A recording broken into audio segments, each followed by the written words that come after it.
Yes. All right. I'm excited to be here. All right, let's get going. So the gift of finding words to stitch meaning, create worlds, and find truth about life is a powerful tool. A tool that comes with great responsibility and autonomy, a tool that we as writers, intellectuals, and performers spend lifetimes sharpening and utilizing. Excuse me. A tool that, when wielded properly, has the potential to unearth a wealth of imagination. So when finding the words for this introduction, I realized that the word powerhouse is an understatement to describe Patricia Smith.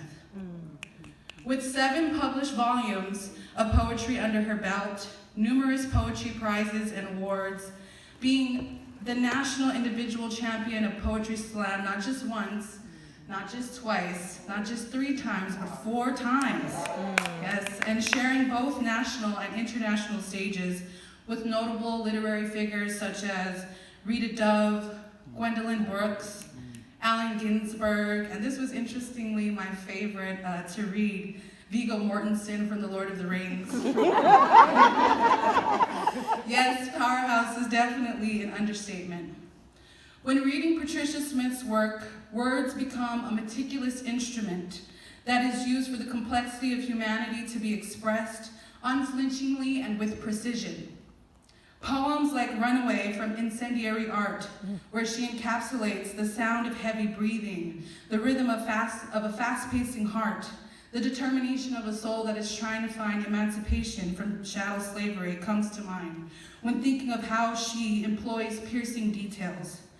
Poems like Buried from Blood Dazzler, a scene in which a father must temporarily bury his insatiable feelings of mournings to personally bury the body of his adolescent son, who has died in the horrors of Hurricane Katrina, shows her capacity to take geographical, social, and political incidences from a microcosm of examination to the minute reality of human expression and countenance.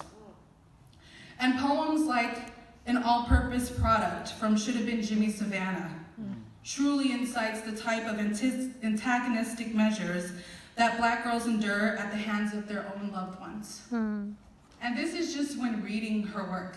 To watch her perform is a whole other experience.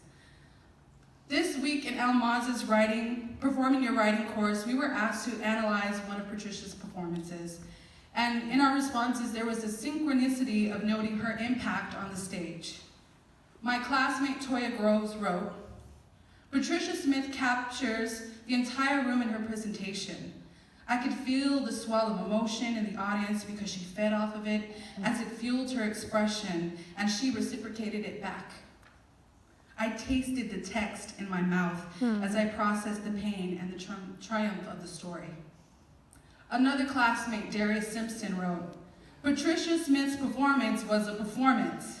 I would say that in a Darius type of way, but it's okay. She gave us character, from her voice to her mannerisms. She used her environment, looking directly into the camera at one point when she was having moments of connections with the audience members.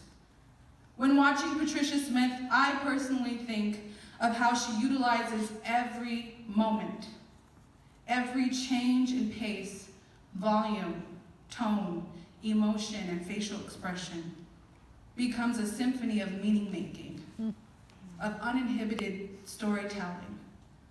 So with all that being said, the word that comes to mind when thinking of Patricia Smith is audacious. It's the willingness to take surprisingly bold risks, conquering the blank page and the empty stage tactfully, and most importantly, without fear. And it's having the audacity to create an incision of the human experience and examine its innards, its internal workings.